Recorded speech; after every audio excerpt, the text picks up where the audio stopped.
Hi, I'm Manny Fitzsimmons. I'm your Washington REALTORS Legal Hotline lawyer. And this video is another in our series where we're describing the revisions, the forms revisions that took effect July 11, 2023.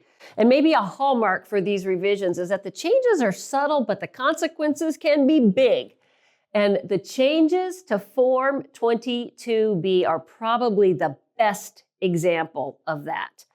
The change to Form 22B that I want to talk about, it's the substantive change to this form, is found in paragraph 2 of Form 22B. We have literally changed only 2 digits. Buyer brokers, if you're not paying attention, this change will cause you to inadvertently waive your buyer's home sale contingency.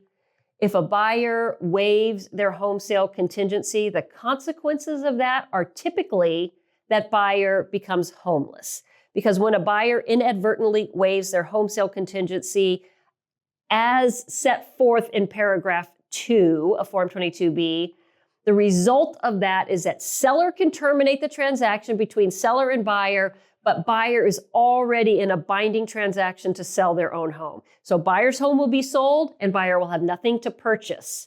Buyer will be homeless. How does that happen? Or better said, how do you prevent that from happening as a competent buyer's broker? Here's how you prevent that from happening. You pay attention to the fact that Form 22B paragraph 2 was just revised on July 11, 2023 to change the closing date window of buyer's transaction with buyer's buyer to a window between 30 and 45 days. Now, what am I talking about? Paragraph 2 of Form 22B, the buyer's home sale contingency. Now, of course, this is an addendum that you would use when your buyer has to sell their property before they can purchase seller's property. And so paragraph 2 dictates some of the terms that buyer is allowed to include in buyer's transaction, selling buyer's home to buyer's buyer. For example, and this did not change, buyer, without seller's consent, buyer is prohibited from selling to a buyer's buyer in a transaction that would include either a home sale contingency or a pending sale contingency. That was true before July 11. That's still true today. Buyer is also prohibited without seller's prior consent from selling to a buyer and including a closing date in that transaction between buyer and buyer's buyer, a closing date that is less than 30 days or more than 45 days. That's the revision to the form. Prior to July 11, the window was 30 to 60 days, and I'm not going to say that number again because I don't want to confuse you. Instead, we're going to focus on what the form says now.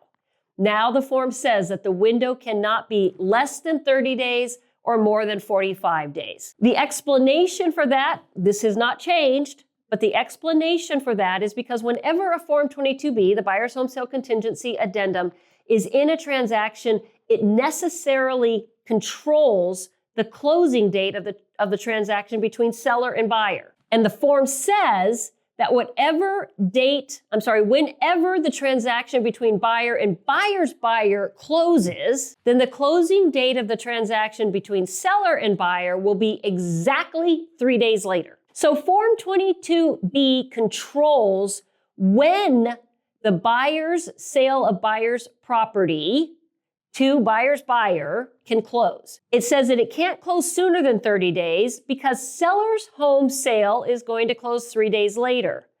And if seller's home is occupied and seller has to make plans to get a moving van there and get out of their house, we would never want to jam the seller on the front end by saying, oh, hey, yay, great news. Buyer just sold their home to a cash buyer. They've got an 8-day closing. You've got to be out in 11 days. That would be unfair to seller. So buyer can't have a closing date without seller's consent shorter than 30 days. And then the same is true on the back end. We don't want to stretch seller out for a long period of time waiting for buyer's home sale to buyer's buyer to close. And so now the time period that the buyer's closing date cannot exceed is 45 days.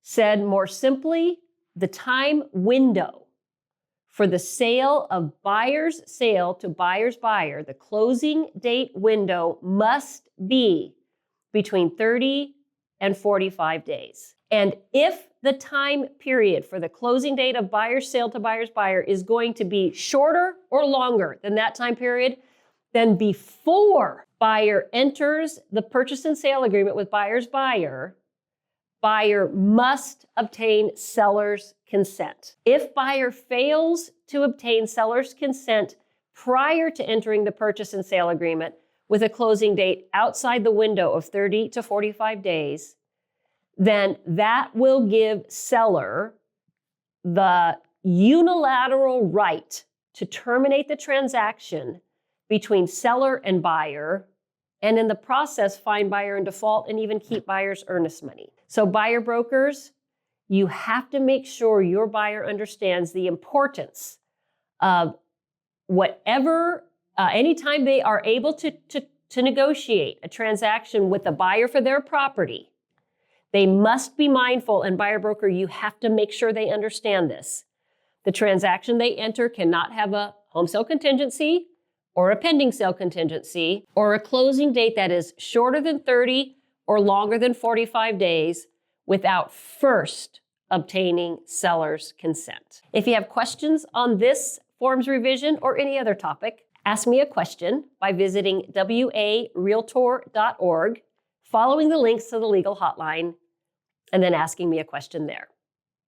Thank you for being a Washington REALTORS member.